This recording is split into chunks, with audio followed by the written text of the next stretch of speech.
ada, oh ya, baik, kita lanjutkan di sini. Dari situ saya jadi punya ide gitu. Untuk nanti kan kita sudah ada di genetic algorithm, sudah belajar PSO, di mana ada 2 algoritma lain yang belum kita pelajari, yaitu neural network dan fuzzy logic, ya kan? Fuzzy logic ya, fuzzy logic. Nah, tapi sebenarnya untuk aplikasinya, misalnya atau dengan menggunakan genetic algorithm atau menggunakan PSO, atau jika Anda menemukan optimisasi lain, misalnya mungkin bad algorithm, wolf, atau bee colony, seperti itu ya, terserah, silahkan. Tapi kalau nggak bisa pun pakai PSO saja, yang sederhana atau GA, itu tidak apa-apa. Nah, saya harap saya akan beri waktu 4 minggu di sini, dan waktu pengumpulannya adalah 29 sampai 30 November 2020. Jangan mengumpulkan lebih cepat lebih baik. Saya harap Anda bisa memaksimalkan waktu yang telah diberikan dan mengumpulkannya di waktu yang sudah ditentukan. Agar apa? Agar saya bisa melihat progresnya kalian dalam membuat algoritma gitu ya. Nah, apa yang harus dikumpulkan? Yang harus dikumpulkan adalah report yang isinya bagaimana Anda memformulasikan problemnya, nanti akan saya berikan problemnya. Apa flowchart-nya, ya, step by step-nya, entah inisialisasi posisi, atau dari problem formulation tadi, berapa solusinya, gitu kan ya, inisialisasi populasi, terus updating something, ngitung fitness, gitu, terus cek mana yang best, mana yang enggak, baru iterasi, seperti itu, untuk bisa menghasilkan final solution. Kemudian kalian harus coba untuk mensimulasikannya, sehingga di sini saya perlu ada informasi tentang parameter setting dari AI yang kalian pakai. Lalu kemudian berikan diskusi, dan diskusinya kayak apa? Diskusinya bisa seperti teman kalian tadi. Step by step-nya setelah flowchart itu kalian berikan, gimana sih cara menjalankannya gitu. Dan harusnya hasilnya seperti apa, itu terserah kalian. Tolong dibuat diskusinya. Lalu di terakhir adalah conclusion.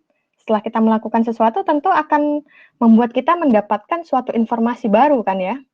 Atau kita jadi tahu, oh jalannya adalah seperti ini. Maka tolong diberikan juga conclusion dan rekomendasi.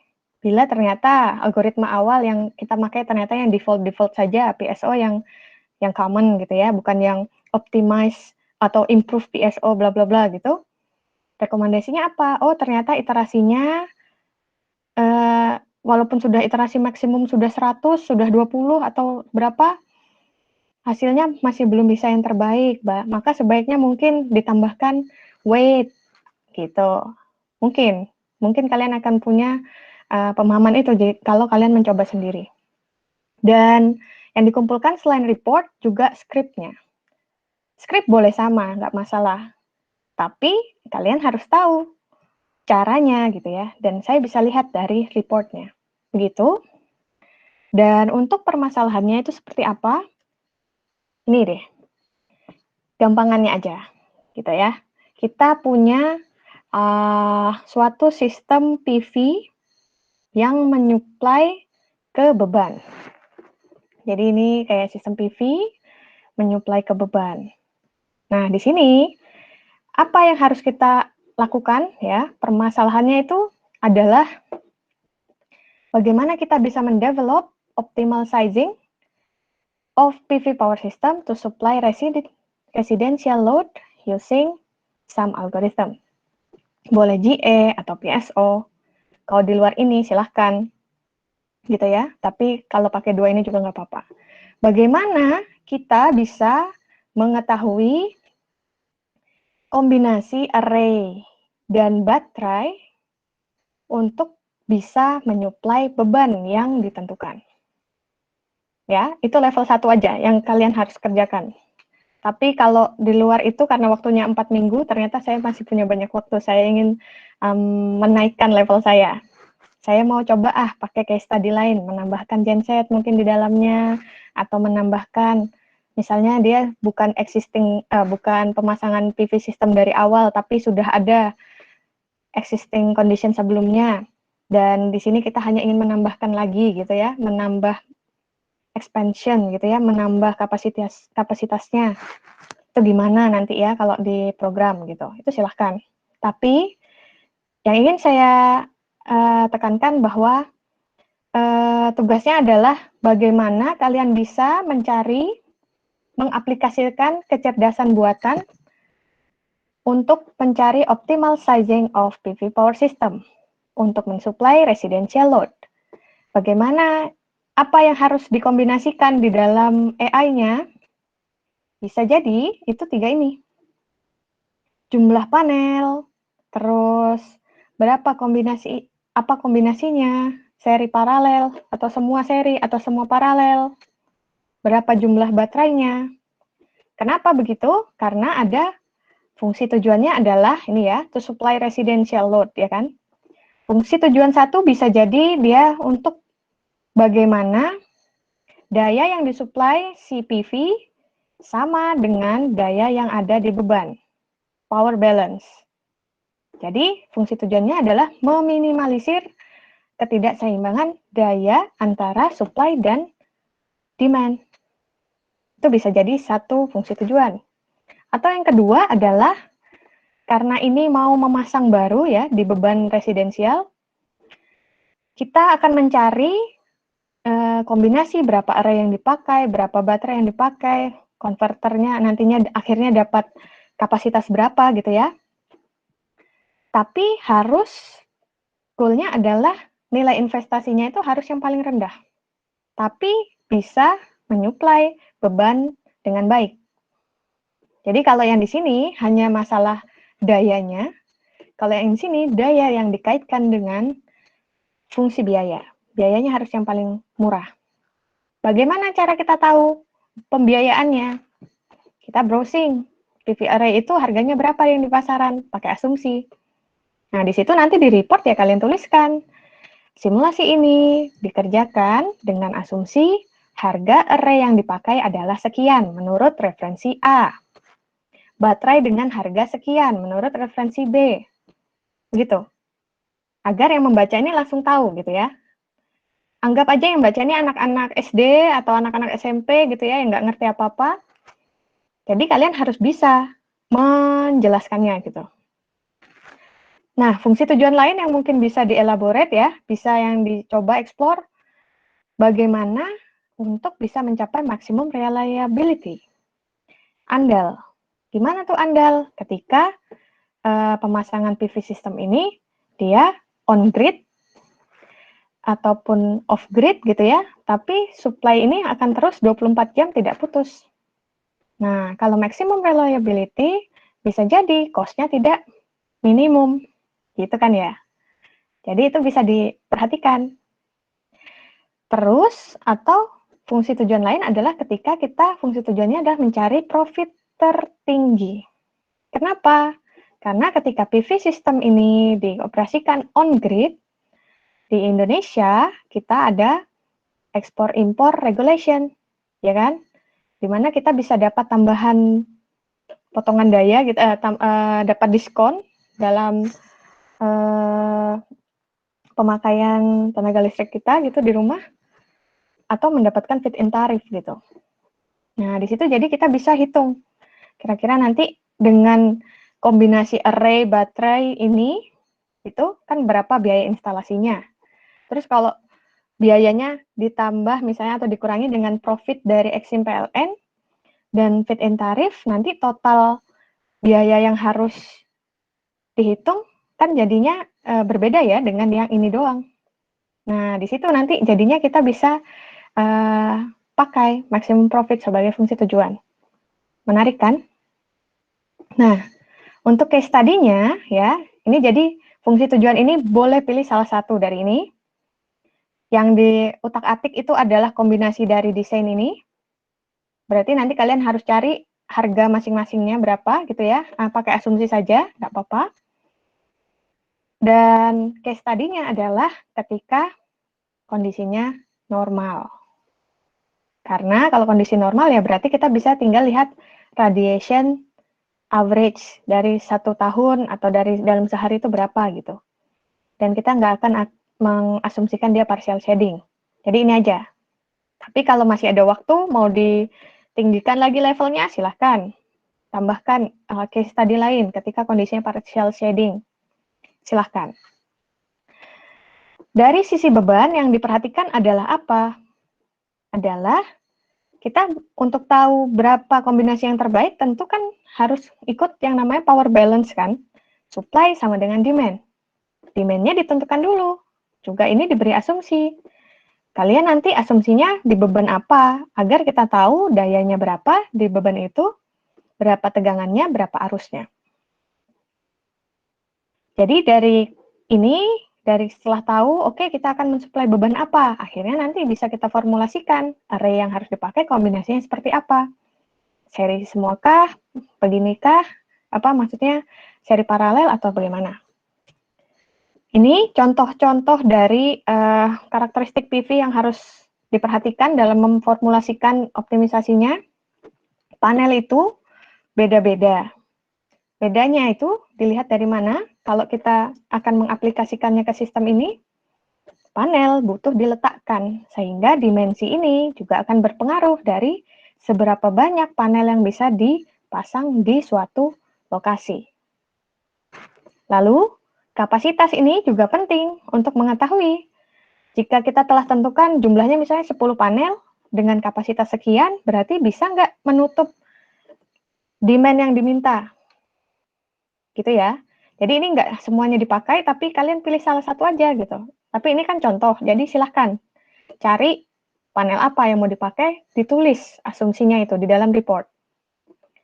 Perhatikan juga efisiensi di sana, dan temperature coefficient. Karena apa?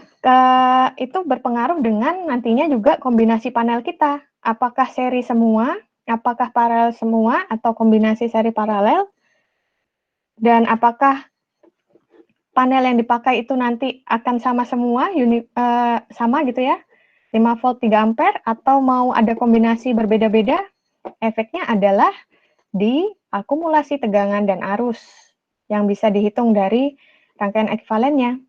Karena nilai inilah nantinya sebenarnya kan yang untuk digunakan saat menghitung power balance untuk menyuplai outputnya, untuk menyuplai load-nya nanti.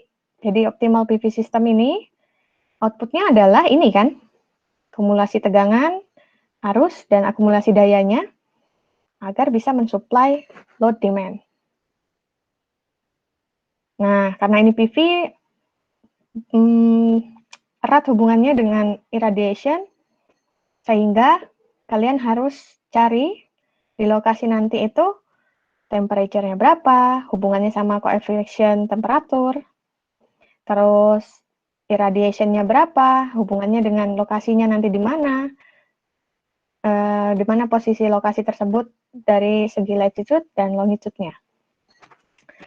Dari situ, oh ya, ini bisa kita lihat sebenarnya, kalau nggak ada data-data BPS atau reference, buka NASA Power Data Access Viewer.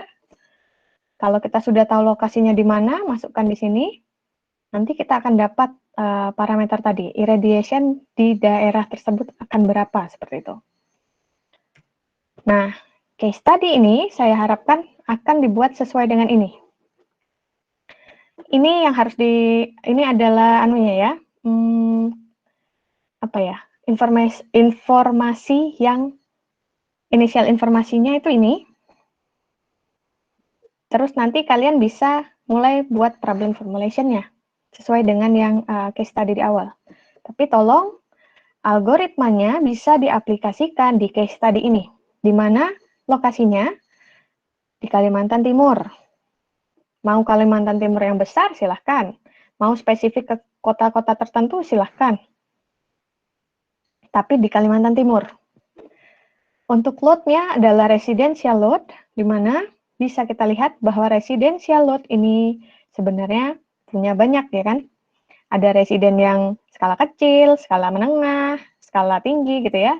Dan ini hanyalah contoh, tidak maksudnya kalian mengerjakan semuanya. Namun, kalian bisa ambil asumsi. Satu aja, residential load yang ini, Bu.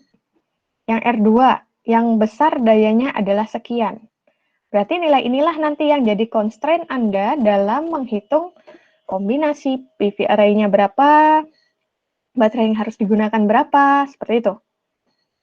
Nah, karena tadi solar panel itu hubungannya adalah perlu tempat untuk menjemur panelnya, tentu luas lahan juga menjadi constraint di sana. Informasi yang diperlukan, lahannya cuma 500 meter persegi.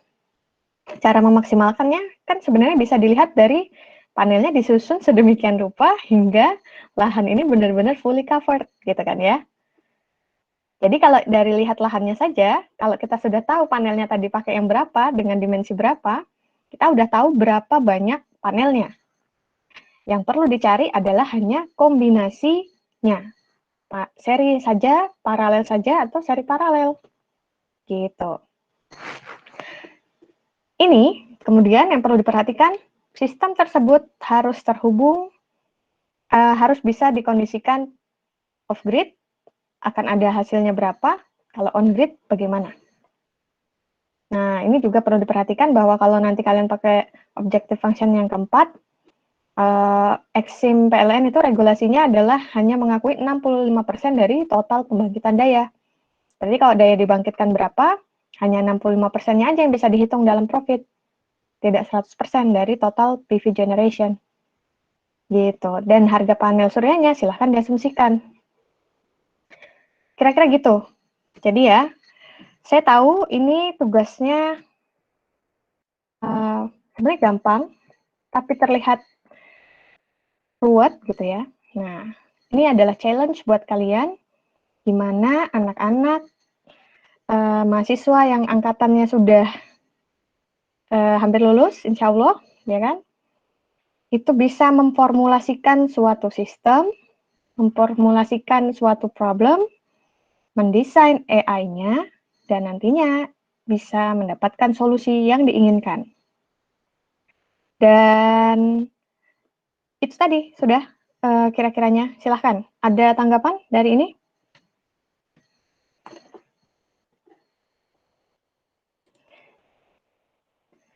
Dan ini juga niat saya adalah ngecek endurance kalian ya. Tugas itu banyak, saya tahu. Dan saya juga tahu nggak mudah gitu ya untuk ngerjain. Tapi bagaimana kesungguhan kalian, keniatan kalian dalam mencoba menyelesaikannya. Mungkin tugas kalian nanti dikumpul tidak 100%. Nggak apa-apa, asal ada niat, nulisnya rapi, dan jelas gitu, tentu itu juga jadi poin penilaian gitu ya. Tapi saya harap 4 minggu kan bisa lah ya. 4 minggu dan nggak terhitung UTS, berarti ada 5 minggu sebenarnya. Kalau bisa kalian cicil, dan saya tahu sepertinya mengerjakannya ini banyak kan tugas ini kebut semalam kan, karena saya juga dulu kebut semalam. Nah, tugas yang model seperti ini tidak bisa dikebut semalam, dan perlu diskusi dalam pengerjaannya. Jadi saya harap kalian bisa mulai memanajemen waktu kalian, gitu, untuk bisa menyelesaikan tugasnya. Silakan, ada tambahan? Ada pertanyaan? Ada komentar? Bu, saya izin bertanya Bu, Bagja Bu. Mm-mm. Mengenai tugasnya kalau kita lihat kan banyak banget variabelnya ya Bu. Kayak misalnya tadi kayak panel surya mulai dari luas tanah ada, iradiasi ada, baru ini ada, semua ada. Yang pertanyaan pertama, boleh nggak Bu kira-kira ngerjainnya itu masih per step-step gitu Bu. Misalnya contoh, ternyata sampai akhir saya hanya mendesain cost-nya saja tapi tidak menghitungkan iradiasinya berapa dan berapa dianggap semuanya ideal gitu Bu. Itu apakah boleh ya Bu?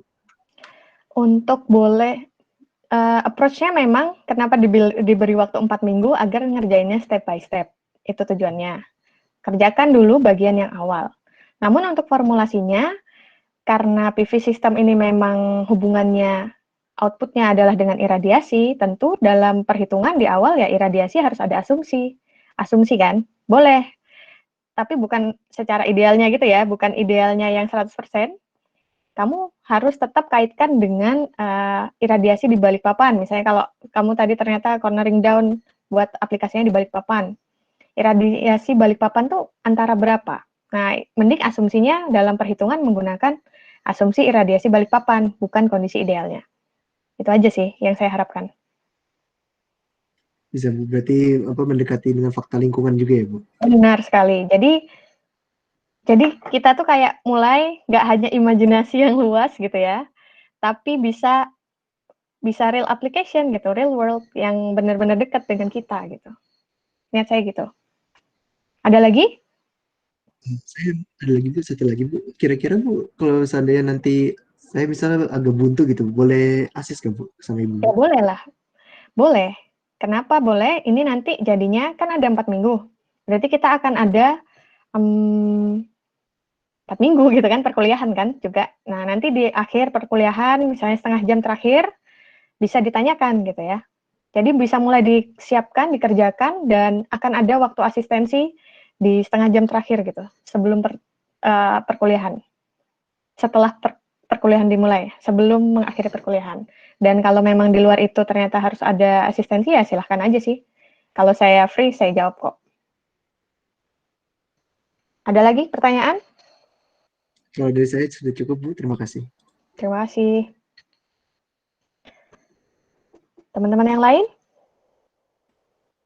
Atau pertanyaan mengenai materi? Dan ya, itulah. Mahasiswanya kan tingkat akhir ada, yang tingkat agak lebih advance lagi ada ya. Saya kira ini tugasnya bisalah dikerjakan. Gitu. Dan bukan tentang kalian bisa mengerjakan atau tidak, tapi outputnya adalah bagaimana kalian bisa sharing dengan baik discussion yang kalian dapatkan ataupun experience yang kalian dapatkan dari simulasi itu gitu. Jadi ya agar apa? Nantinya kalau dalam kerja juga jadinya user itu ketika memperkerjakan Anda, employer-nya gitu ya, tentu akan senang gitu. Oh, anak ini benar-benar bisa kayak cuma dikasih guidance sedikit, dia jalan sendiri. Hasilnya pun rapi, tinggal dikasih tambahan, dia bisa improve sendiri gitu. Gitu ya, teman-teman. Gimana teman-teman? Jangan kaget ya. Ada tanggapan lain nggak? Dan jangan lupa isi absennya ya. Teman-teman semua, coba open kameranya. Ini kok diem-diem aja. Saya ingin melihat ekspresinya.